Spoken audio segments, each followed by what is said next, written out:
The manicured lawns of Willow Creek Estates whispered promises of tranquility. Each house, a carefully crafted replica of suburban bliss, sat nestled amongst perfectly pruned rose bushes and meticulously edged flower beds. It was the kind of place where children rode bikes down quiet streets, and neighbors waved politely across freshly mowed lawns. At least, that's how it seemed on the surface. Beneath the veneer of idyllic perfection, a subtle tension was brewing, a silent war waged over the minutiae of suburban living. The Willow Creek Homeowners Association, or HOA, was the self-appointed guardian of this manufactured paradise, its eagle eyes constantly scanning for any deviation from the prescribed aesthetic. At first it was subtle, a friendly reminder about the acceptable height of the lawn, a gentle suggestion to consider a more HOA-approved shade of beige for the front door. Harmless enough, one might think.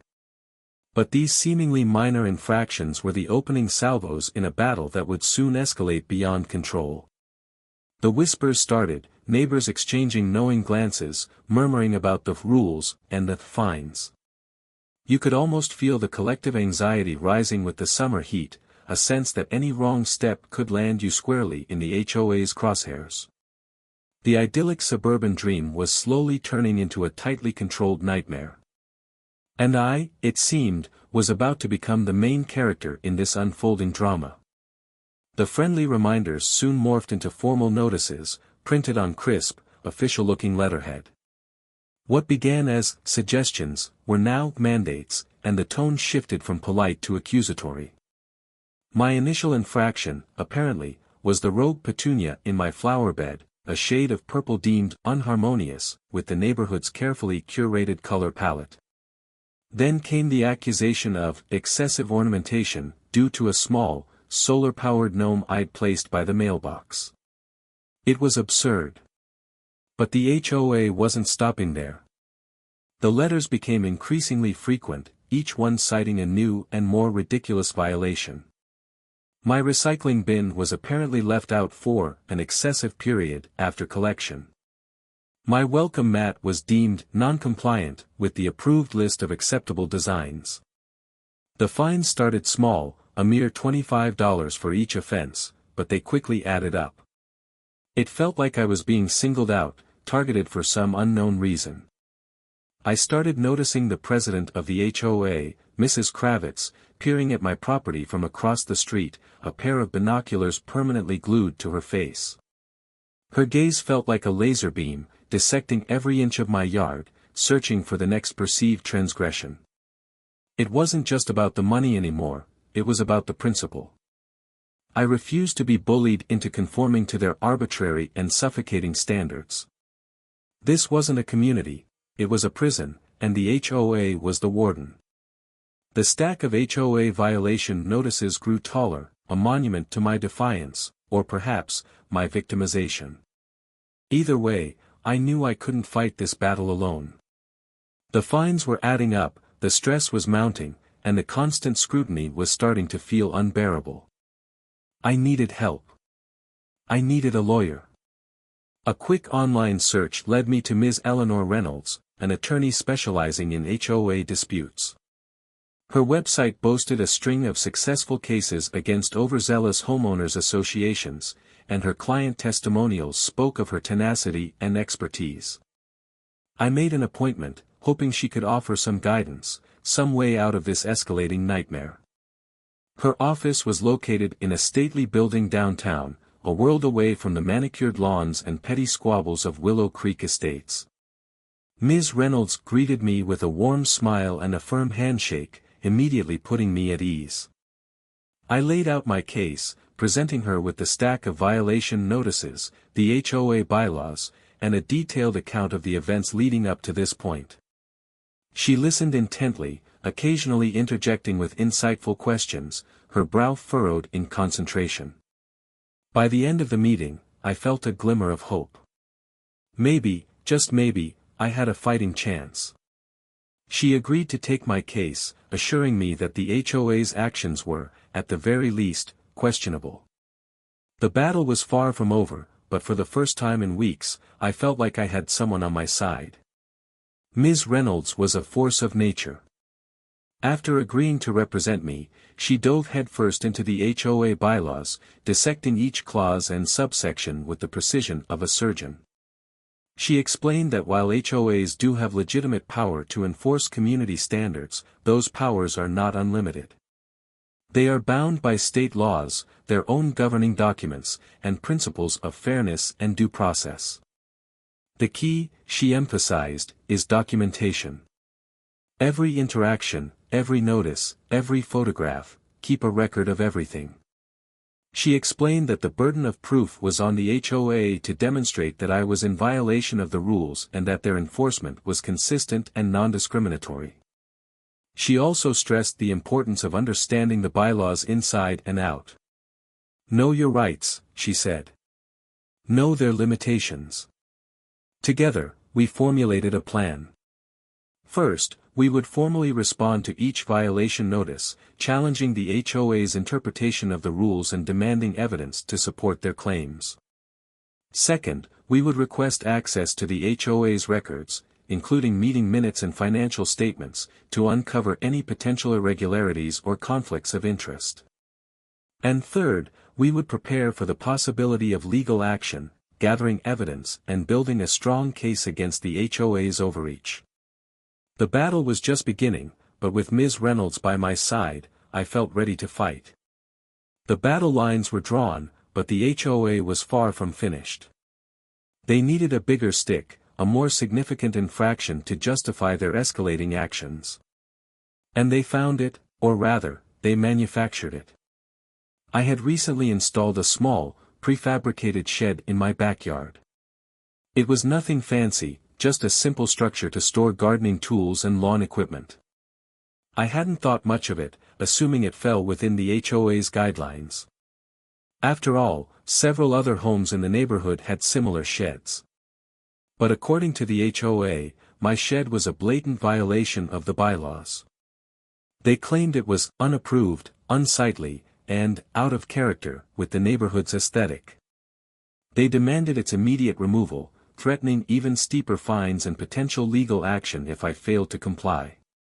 The hypocrisy was infuriating. Half the houses on the street had sheds, some even larger and more conspicuous than mine. But apparently, I was the only one being targeted. It was clear that this wasn't about the shed itself, it was about control, about sending a message that no one could defy the HOA's authority. This was the flashpoint, the moment of truth. I knew that how I responded to this latest infraction would determine the outcome of this entire conflict. And with Ms. Reynolds by my side, I was ready to fight back. The knock on the door was loud, insistent, and completely unexpected. It was a Saturday morning, and I was enjoying a rare moment of peace, sipping coffee on my patio, oblivious to the storm brewing just beyond my property line. I opened the door to find Mrs. Kravitz, the HOA president, flanked by two burly men in security uniforms. They stood there, blocking the sunlight, their expressions grim and accusatory. "We're here to inspect the unauthorized structure," Mrs. Kravitz declared, her voice dripping with self-importance. "We receive complaints, and we need to verify its compliance with the HOA regulations." I was stunned. They hadn't given me any advance notice, no opportunity to prepare. This felt like a deliberate attempt to intimidate me, to catch me off guard. I knew they had no right to enter my property without my permission, let alone without a warrant. But their presence was unsettling, their demeanor aggressive. The security guards stood silently, their arms crossed, their eyes fixed on me with an almost menacing gaze. It was a blatant power play, a clear demonstration of the HOA's willingness to overstep its boundaries. Little did they know, I had a surprise of my own waiting for them. "I'm afraid that won't be possible," I said, trying to maintain a calm demeanor despite the adrenaline coursing through my veins. Mrs. Kravitz's smug expression faltered slightly. "You can't just barge onto my property without a warrant or my permission. This is harassment." Before Mrs. Kravitz could retort, a voice cut through the tension. "That's correct. They absolutely cannot. All heads turned as Ms. Eleanor Reynolds stepped out from behind me, her presence radiating authority and confidence. She was dressed in a sharp business suit, her briefcase clutched firmly in her hand. The security guards shifted uncomfortably, their eyes darting between Ms. Reynolds and Mrs. Kravitz. Mrs. Kravitz's jaw dropped. "Eleanor? What are you doing here?" "I'm here representing my client," Ms. Reynolds stated, her voice unwavering. "And I must advise you that you are trespassing on private property. Unless you have a warrant, I suggest you leave immediately." The element of surprise was complete. The HOA's carefully orchestrated intimidation tactic had just been spectacularly derailed. The air crackled with tension. Mrs. Kravitz, visibly flustered, stammered, We don't need a warrant. We're just conducting a routine inspection." "Routine or not, Ms. Reynolds countered, her voice sharp and unwavering, "You are on private property without permission. My client has the right to refuse entry. Do you have a warrant, or any legal document that grants you the authority to be here?" The security guards remained silent, their faces impassive. Mrs. Kravitz, however, was not ready to back down. "We have the authority granted by the HOA bylaws," she insisted, pulling out a crumpled copy from her purse. Ms. Reynolds raised an eyebrow. "I've reviewed the bylaws, Mrs. Kravitz, and I see no provision that allows you to enter a homeowner's property without their consent or a valid warrant. Furthermore," she continued, her voice rising slightly, "I believe your actions constitute harassment and intimidation. I advise you to reconsider your position before I involve the authorities." A tense legal argument ensued, with Ms. Reynolds expertly dismantling Mrs. Kravitz's claims and asserting my rights as a homeowner. The security guards, clearly uncomfortable with the situation, began to shift their weight from foot to foot. It was a standoff, a battle of wills fought on my front lawn. The weight of Ms. Reynolds's legal expertise, coupled with the blatant lack of any legitimate justification for their presence, finally seemed to sink in. Mrs. Kravitz's face flushed a deep shade of red. She sputtered, "Fine. We'll leave. But this isn't over. We'll be back." With a final, withering glare, she turned and marched back to the street, the two security guards trailing behind her like defeated soldiers. Ms. Reynolds watched them go, a satisfied smile playing on her lips. "Well, that was interesting," she said, turning to me. "I think we made our point. They know now that you're not going to be an easy target." I let out a sigh of relief, the tension slowly draining from my body. It was a temporary victory, to be sure, but a victory nonetheless. The HOA had been forced to back down, at least for now. They had underestimated my resolve, and they had certainly underestimated Ms. Reynolds. The battle was far from over, but for the first time in a long time, I felt like I was winning. I knew they would retaliate, but I also knew that I was prepared. The retreat from my front lawn was merely a tactical maneuver, not a surrender. The HOA, stung by their public humiliation, was not about to let me off the hook. The retaliation was swift and predictable. A new wave of violation notices arrived, each one more petty and absurd than the last. The color of my mailbox, the placement of my garden hose, the angle of my outdoor lights, everything was suddenly subject to intense scrutiny and found to be in violation of some obscure, long-forgotten bylaw. The fines escalated, doubling and tripling with each new infraction. It was clear they were trying to bleed me dry, to force me into submission through financial pressure. But I was ready for them. Every notice, every fine, every interaction was meticulously documented and forwarded to Ms. Reynolds. The legal battle was now fully engaged. We were no longer just responding to their accusations, we were actively challenging their authority and demanding transparency. Ms. Reynolds sent a formal letter to the HOA, demanding access to their financial records and meeting minutes. We suspected they were selectively enforcing the rules and potentially mismanaging community funds. The gloves were off, and the fight was about to get a whole lot dirtier. Ms. Reynolds's request for the HOA's records opened a Pandora's box of questionable practices. The initial response from the HOA was stonewalling and obfuscation, but Ms. Reynolds, armed with legal subpoenas and a relentless determination, eventually gained access to the documents. What she found was shocking.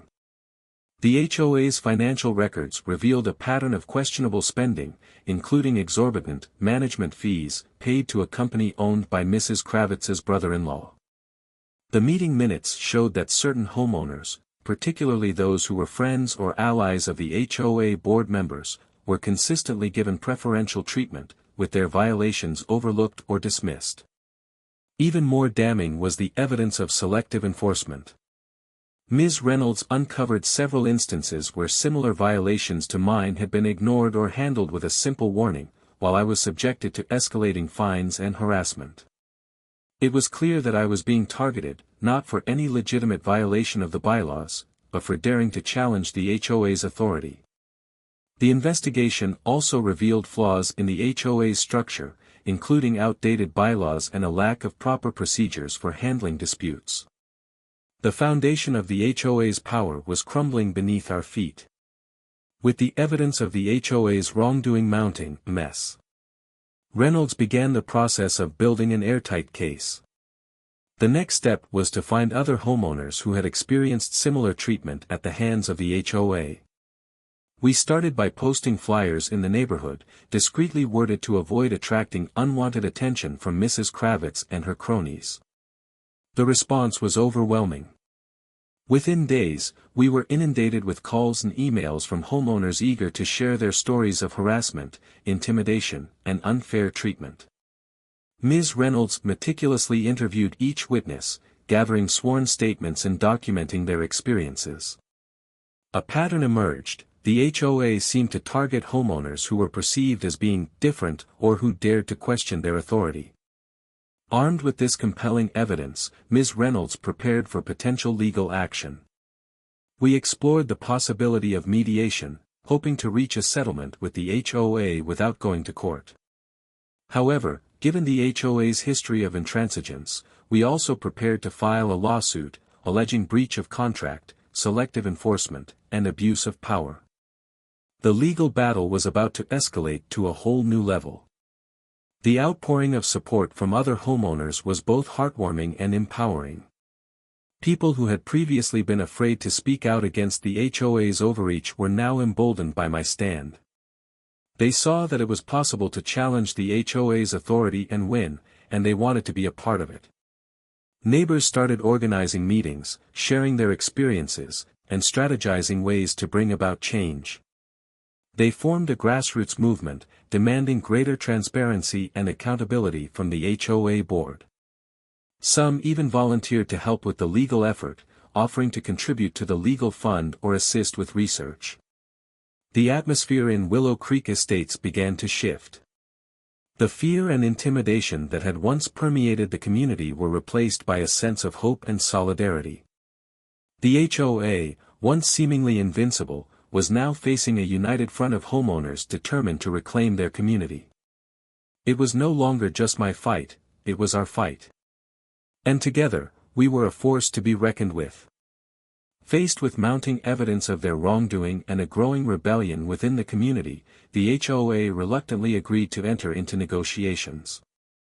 Ms. Reynolds advised me to pursue mediation, a process where a neutral third party helps facilitate a settlement between the parties. The mediation sessions were tense and often frustrating. Mrs. Kravitz and the other HOA board members initially remained defiant, refusing to acknowledge any wrongdoing. However, as Ms. Reynolds presented the evidence we had gathered, including the financial irregularities and the accounts of other harassed homeowners, their resistance began to crumble.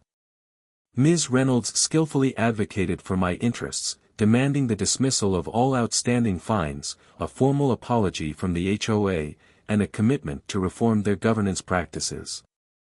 She also insisted on compensation for the emotional distress and legal expenses I had incurred. The negotiations dragged on for weeks, but Ms. Reynolds remained steadfast, refusing to back down until we reached a fair and just settlement. It was a delicate dance of compromise and firmness, and Ms. Reynolds navigated it with remarkable skill. Although mediation seemed promising at times, there were moments when it appeared that the HOA would rather fight than compromise. Ms. Reynolds and I prepared for the very real possibility that we would have to file a lawsuit.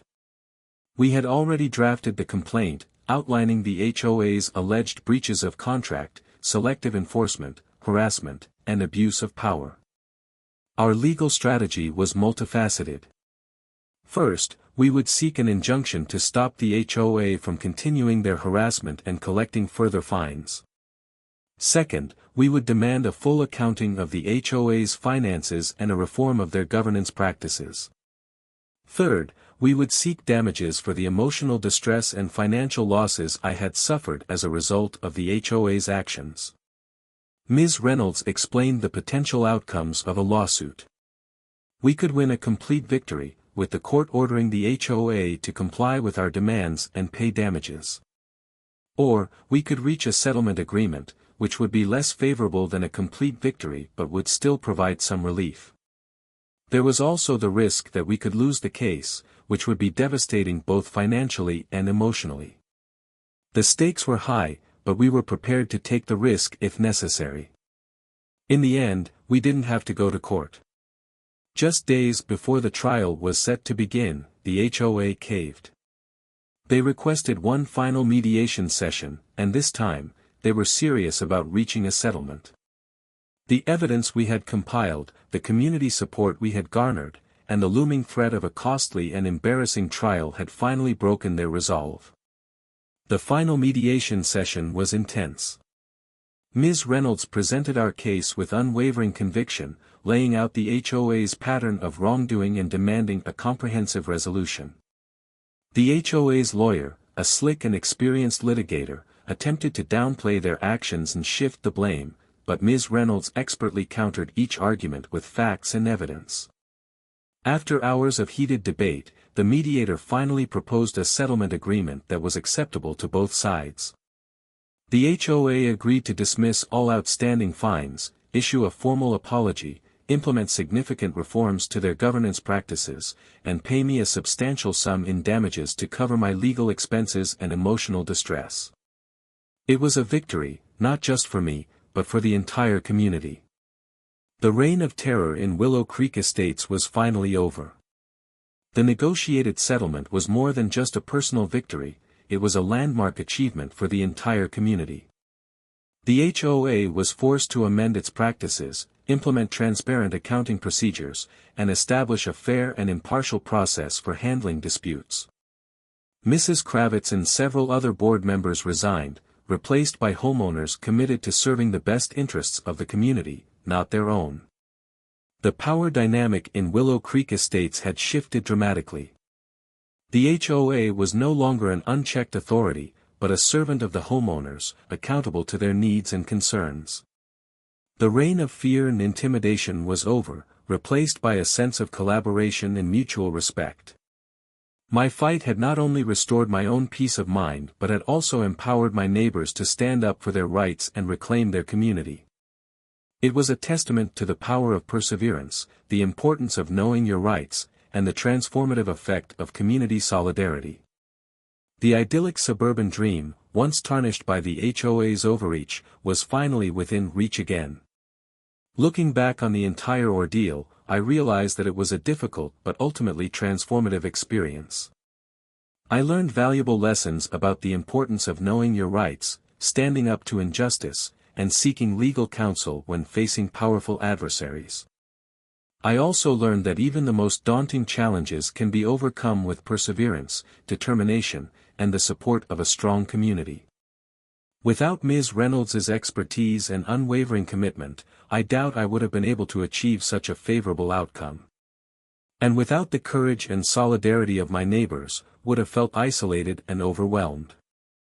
This experience taught me that silence is not always the best option, especially when faced with injustice.